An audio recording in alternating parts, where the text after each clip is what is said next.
Number 15. I wake up to find my 3-year-old standing by the bed, staring at me, inches from me with a huge grin on his face. He just stares and grins. "What are you doing?" I finally say. "Nothing." Still grinning. At this point, I realize he's got his hand behind his back. "Are you holding something?" "No." I look away. He's hiding our largest carving knife behind his back. Number 14.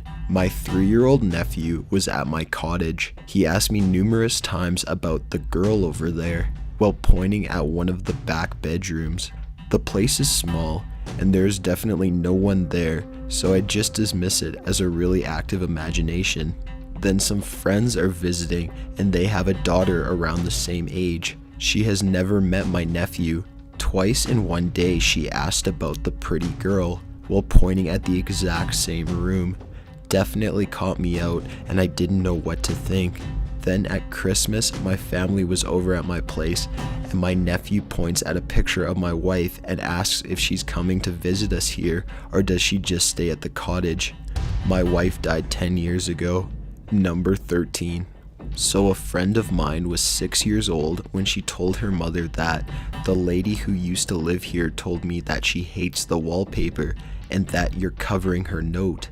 My friend's mom just thought it was make-believe rambling and forgot about it. Well, 12 years later, when the mom is redecorating and taking down the wallpaper in the attic, she finds a suicide note scratched into the wall. The friend's mom freaks the fuck out and calls my friend and starts asking if she remembered anything more about the woman who spoke to her. My friend starts to recall the woman and starts to freak out, saying she only remembered talking to her in the attic. Number 12. A friend of mine and her husband bought what is considered an old house around here, Western Canada. Not many houses over 100 years old. They were renovating the basement one day while I was visiting. I was down there alone with their son, who's barely 2 at the time and could not speak in full sentences. He took my hand and led me over to a brick chimney-like thing with a rusty metal door on it. He looked up and said, "That's where dead babies go." I was horrified. Firstly, because, like I said, the kid could barely talk, let alone say something like that. I doubt he even knew what dead meant. I'm positive that no one would have told him that, and there were no older kids around that would have said that as a joke. Still creeps me out to this day. Number 11. My brother grew up being terrified of water. I'm 4 years older than him, and during the nightly battle for bath time when he was about 3 or 4, I asked him why he's so scared of water. Being a water baby, as my mom put it, I just don't understand. He looked at me, and I remembered this word for word. I was on a big unsinkable ship. We hit the biggest iceberg, and then it was really busy, and then I got really cold and wet.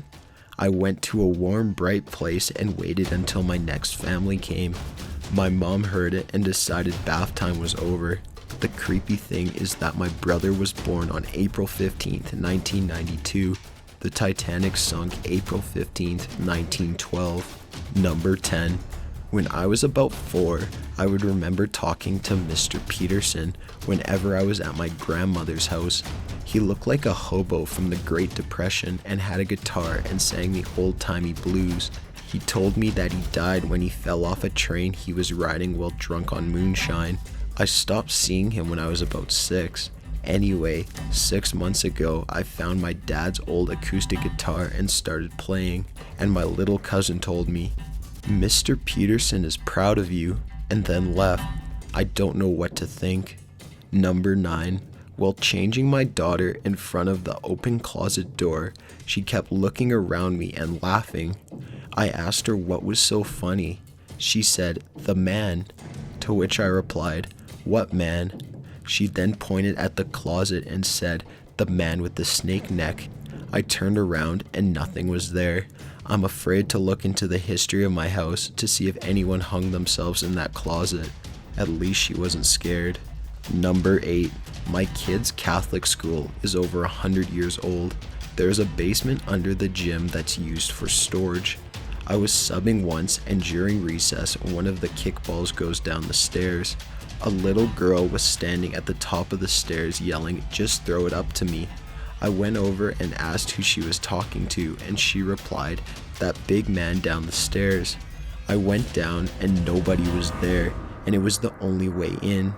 I asked some of the other kids if they have seen the man before, and they said yes, but sister told us not to talk to him.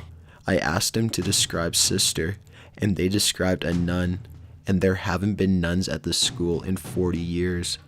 Number 7. When my son was little, maybe 3, he used to do this weird crawl where he would slide his forehead along the floor. That was pretty creepy in itself.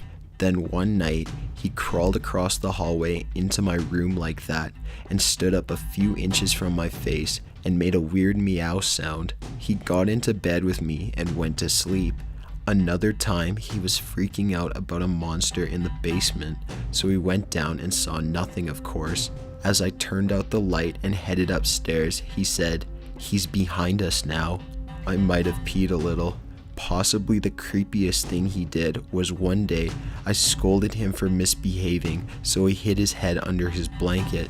I pretended I couldn't find him by saying, "Where is my little Carson?" He slowly lowered the blanket and with a dead evil stare said, "Carson is gone.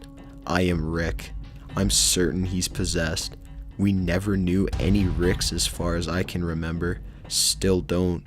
Never figured out where he picked up that name. Number 6. Okay, backstory time. When I was a kid, Mr. Rand used to come into my room 4 or 5 times a week. He'd talk to me and tell me stuff and how he was killed in World War II. See, Mr. Rand was a figment of my 4-year-old imagination. Anyway, one day I was 9 or so, Mr. Rand stopped showing up. Fast forward to about 3 years ago, and my son, who is 5 at the time, walks out of his room one night at about 11:30 and says there's a man in the room. Fast forward to about 3 years ago, and my son, who is about 5 at the time, walks out of his room one night at about 11:30 and says there's a man in his room. I flip out and run to his room to find nobody, to which he says, "Mr. Rand says you can't see him anymore, but he's okay." Number 5. I'm not a parent myself, but a friend of mine has a 4-year-old son who lives with his mother. One time, he would have been nearly 4. Another of the mother's housemates had a litter of puppies and was in the process of trying to find homes for them. The kid put one of them in the front loader washing machine with some laundry and managed to set it on the spin cycle, then went back into his room across the laundry to play. My friend, the kid's dad, was visiting at the time and heard the machine going. He went to investigate, then saw the puppy and realized what had happened. He figured that the kid just didn't know what he was doing and quickly removed the dead puppy to spare his son being traumatized. The kid saw his dad walk past the doorway, went to check the washing machine, and then asked him, "Where is the dead puppy, Daddy?" Number 4. My mom's dad died 10 years before I was born. I was about 6 or 7 when my parents divorced. The day before my mom told me they were divorcing, apparently I was at the kitchen table drawing or something while my mom cooked tea. She said I stopped instantly and looked toward the front door as if I'd heard something. I stared for a long time, then giggled, turned towards my mom and said, "Granddad says don't worry, everything will be okay and he won't let anything bad happen." I then began humming and went back to my drawing. My mom says it's the single creepiest thing that's ever happened to her, and I have no memory of it happening. Number 3. When my daughter was 3, one day she said to me, "Don't you remember, Mommy? Before, when you were the daughter and I was the mother, they came and chopped all our heads off. Chop, chop, chop, chop. The whole village." She made vicious chopping motions every time she said the word chop. I was so taken aback, all I could think to say was, "Fortunately, sweetheart, I don't remember the head chopping." Her response was, "Well, it happened, and I remember it really well." Number 2. My daughter said to me that there is a woman who watches her watch movies in her room and sleeps on the ceiling above her bed when she sleeps. She also says that it does not like me and wants to eat my heart. My kid watches Elmo and fucking Dinosaur Train. Where in the hell did she get this from? Number 1. When I was young, like maybe 2 years old, my grandma was in the hospital dying of cancer. Obviously, I had no idea what was going on, but apparently one day my mother and aunt were watching me. I suddenly looked at them and said, "Only one grandma." They kept trying to convince me otherwise, that no, I had 2 grandmas, but I kept repeating that line over and over. Then the phone rang. It was my uncle calling to tell my mother that my grandma had passed a few minutes ago. Got an idea for a top 15 list? Be sure to leave it in the comments below. Be sure to subscribe for future videos. Thanks for watching.